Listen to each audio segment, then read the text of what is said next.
Hello everyone. तो TDS में and other sector में भी बजट में कुछ अपडेट आए हैं, तो वो अपडेट क्या है वो अभी हम देखेंगे। तो चलो देखते हैं। तो सेक्शन 194D जो इंश्योरेंस कमीशन के लिए होता है, उसमें थ्रेशोल्ड टीडीएस इंक्रीज की गई है ₹15,000 से 20,000 तक। सिमिलरली सेक्शन 194G में जो गैम्बलिंग कमीशन के लिए होता है, उसमें इंक्रीज हुआ है 15,000 से 20,000 तक। फिर उसके बाद सेक्शन 194H में जो कमीशन एंड ब्रोकरेज के लिए होता है, उसमें इंक्रीज हुआ है 15,000 से 20,000 तक।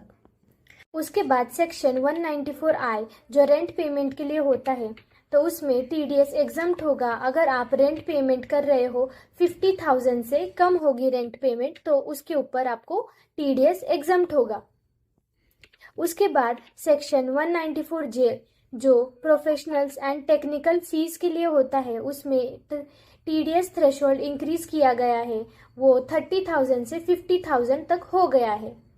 फिर नेक्स्ट है कि जिनको भी अगर स्टार्टअप रजिस्ट्रेशन करवाना होगा, तो इनकॉर्पोरेशन की कट ऑफ एक्सटेंड हो गई है 31 मार्च 2030 तक हो गई है वो।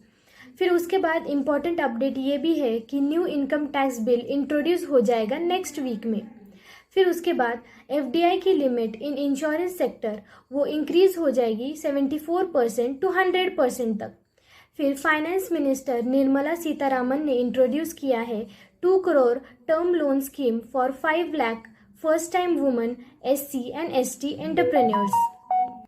उसके बाद न्यू क्लासिफिकेशन क्राइटेरिया आ गया है MSMEs के लिए, तो वो क्या है हम देखेंगे। Investment limit for MSME classification to be made 2.5 times. फिर नेक्स्ट है turnover limits for MSMEs classification to be doubled. मतलब कि MSME क्लासिफिकेशन में इन्वेस्टमेंट लिमिट 2.5 टाइम्स तक हो जाएगी और उसकी टर्नओवर लिमिट डबल हो जाएगी। तो ये थे TDS and other important updates in budget. तो ऐसी इंटरेस्टिंग इन्फॉर्मेशन के लिए हमारी फर्म को फॉलो करते रहिए। Thank you.